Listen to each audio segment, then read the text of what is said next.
Hey guys, आज हम बात करने वाले हैं ग्राम मॉलिक्यूलर मास यानी कि GMM, ग्राम अनुद्रव्यमान। किसी भी कंपाउंड को, किसी भी यौगिक को ग्राम अनुद्रव्यमान इसका यूनिट हो जाता है ग्राम पर मोल। तो किसी भी यूनिट को ग्राम पर मोल में कैसे कन्वर्ट करते हैं, जैसे हम एग्जांपल में कोई कंपाउंड ले लेते हैं, जैसे H2O। H2O क्या है? एक कंपाउंड है। H2O, H2O क्या है? एक कंपाउंड है। H2O एक कंपाउंड है ना, जल का। तो सबसे पहले इसमें हम करते क्या है, H2 यानी कि हाइड्रोजन कितना है? हाइड्रोजन 2 है। H2 यानी कि हाइड्रोजन 2 है, तो सबसे पहले 2 लिख देंगे गुणा। अब H यानी कि हाइड्रोजन का परमाणु द्रव्यमान कितना होता है? तो हाइड्रोजन का परमाणु द्रव्यमान 1 हो जाता है। फिर प्लस ऑक्सीजन, ऑक्सीजन कितना है? ऑक्सीजन 1 है, ठीक है, 1 है। फिर इंटू ऑक्सीजन का परमाणु द्रव्यमान कितना होता है? तो ऑक्सीजन का परमाणु द्रव्यमान 16 होता है।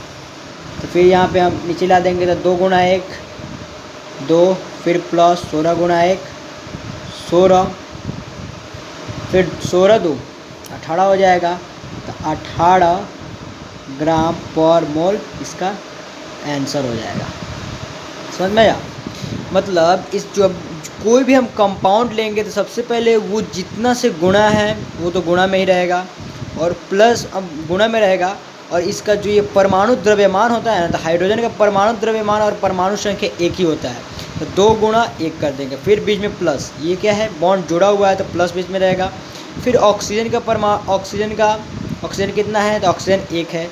ऑक्सीजन का परमाणु द्रव्यमान कितना है? तो ऑक्सीजन का परमाणु द्रव्यमान 16 होता है। तो यानी कि 1 गुणा 16 यानी कि 2 गुणा 1 इक्वल टू 2। फिर उसके बाद 1 गुणा 16 यानी कि 1 इंटू 16 इक्वल टू 16 हो जाएगा। 60 प्लस 2 यानी कि 80 ग्राम पर मोल।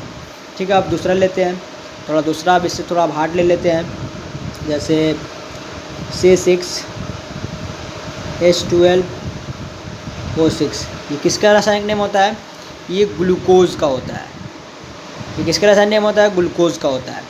तब इसका हम जब ग्लूकोज का लेंगे तो कार्बन कितना है? 6 है, तो 6 गुना कार्बन का परमाणु द्रव्यमान कितना होता है? तो कार्बन जो कितना है? 6 है, और कार्बन का परमाणु द्रव्यमान कितना हो जाता है? 12 होता है। कार्बन परमाणु द्रव्यमान 12। फिर प्लस ऑक्सीजन कितना है? 12 है। फिर 12, फिर गुणा कई गो ऑक्सीजन है, मतलब ऑक्सीजन का परमाणु द्रव्यमान कितना है? 1 है। फिर प्लस अब यहाँ पे तो हाइड्रोजन का परमाणु द्रव्यमान देखो, यहाँ पे हाइड्रोजन का परमाणु द्रव्यमान 1 है। अब ऑक्सीजन कितना है? तो ऑक्सीजन 6 है। फिर गुणा ऑक्सीजन का परमाणु द्रव्यमान कितना होता है? तो ऑक्सीजन का परमाणु द्रव्यमान 16 होता है। ठीक है, ये मतलब यहाँ पे कार्बन है, कार्बन कितना है? 6 है, तो 6 गुना। अब कार्बन का परमाणु द्रव्यमान कितना होता है? 12 होता है, तो 6 गुना 12। फिर बीच में प्लस बॉन्ड से जुड़ा हुआ है। फिर हाइड्रोजन कितना है? 12 है, तो 12 हो गया। फिर गुणा हाइड्रोजन का परमाणु द्रव्यमान 1 होता है। फिर बीच में प्लस ऑक्सीजन कितना है? तो ऑक्सीजन 6 है। फिर ऑक्सीजन जब 6 है तो इसका परमाणु द्रव्यमान कितना है? 16 है, तो फिर गुणा में हो जाएगा 16। फिर इसको नीचे जब लाएंगे तो 12 छक 72, 12 65, 12 छक 72। फिर प्लस 12 गुणा 1 यानी कि फिर 12, फिर प्लस 16 छक 96। और फिर इसको अब नीचे लाकर फिर इसको ऐड कर लेंगे, तो 6 4 10 के शून्य हाथ में 1 10 11 11 7 11 7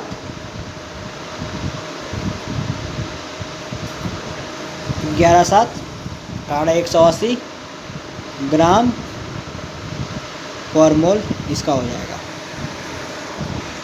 फिर उसके बाद दूसरा हम एग्जांपल ले लेते हैं, कैल्शियम कार्बोनेट ना, कैल्शियम कार्बोनेट CaCO3।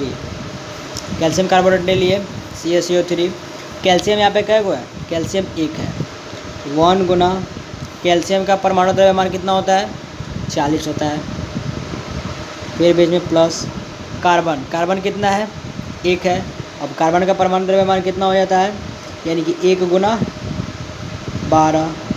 फिर प्लस ऑक्सीजन कितना है? 3 है, और ऑक्सीजन का परमाणु द्रव्यमान 16 हो जाता है। फिर देखो कार्बन में ये कैल्शियम कितना है? Ca कैल्शियम कितना है?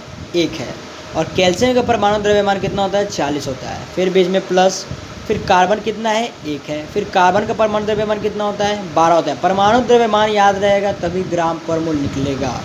फिर यहाँ पे ऑक्सीजन कितना है, ऑक्सीजन का अणु 3 है और ऑक्सीजन का परमाणु द्रव्यमान कितना होता है तो 16 होता है। तो 16 त्रिका वो वहाँ पे गुना कर लेंगे तो 40 गुना 1 यानी कि 40, फिर प्लस 12 गुना 1 यानी कि 12, फिर प्लस 16 त्रिका 48 और फिर पूरा को जब जोड़ देंगे तो आ जाएगा 8 2 10 सोना हाथ में 1 4 1 5 5 4 9 1 10 यानी कि 100 ग्राम पर मोल इसका आंसर हो जाएगा।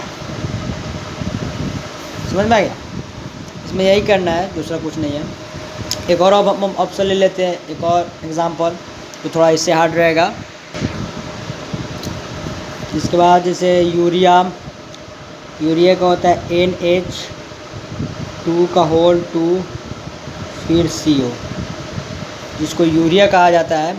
इसमें देखो ये होल में है यानी कि ये N में भी इंटू है 2 और फिर H2 यानी कि हाइड्रोजन में भी इंटू है। तो यहाँ पे हम यही देखेंगे कि नाइट्रोजन कितना है तब 2 हो जाएगा, तो 2 गुना में है तो 2 गुना नाइट्रोजन का परमाणु द्रव्यमान कितना होता है, नाइट्रोजन का परमाणु द्रव्यमान कितना होता है 14 होता है। फिर प्लस अब हाइड्रोजन का देखेंगे, हाइड्रोजन फिर 2 से 1 गुना हो जाएगा तो हाइड्रोजन यानी कि 4 हो जाएगा। फिर 4 गुना हाइड्रोजन परमाणु द्रव्यमान 1 होता है। फिर प्लस कार्बन का एक हुआ यहाँ पे कार्बन 1 है, फिर 1 गुना कार्बन का परमाणु द्रव्यमान 12 हो जाता है। फिर प्लस ऑक्सीजन कितना है 1 है, फिर ऑक्सीजन का परमाणु द्रव्यमान 16। फिर नीचे 14 दूनी 28 हो जाएगा। फिर प्लस 4 गुना 1 यानी कि फिर 4 हो जाएगा। फिर प्लस 12 गुना 1 फिर 12, फिर प्लस 16 गुना 1 यानी कि 16। ठीक है, फिर नीचे जोड़ेंगे 6 2 8 8 4 12 12 8 20 के शून्य हाथ में 2 1 1 2 2 हाथ में का 2 4 4 2 6 यानी कि 60 ग्राम पर मोल इसका आंसर हो जाएगा। आई होप को आप लोगों को समझ में आ गया होगा कि ग्राम पर मोल में कैसे कन्वर्ट करते हैं, किसी भी मतलब कंपाउंड को, किसी भी यौगिक को ग्राम पर मोल में कैसे कन्वर्ट करते हैं। इसमें सिंपली इसके अणु को देख लेना है और इसके अणु को परमाणु द्रव्यमान से इसके गुणा कर देना है और जितने ये बॉन्ड बनाते गए, जैसे ऑक्सीजन बाद में जोड़ा है तो जोड़ के बॉन्ड बना देना है। ये इसमें आई होप को आप लोगों को समझ में आ गया होगा। अगर आप लोगों को समझ में आया हो तो वीडियो को लाइक शेयर सब्सक्राइब करना मत भूलिएगा। Thank you.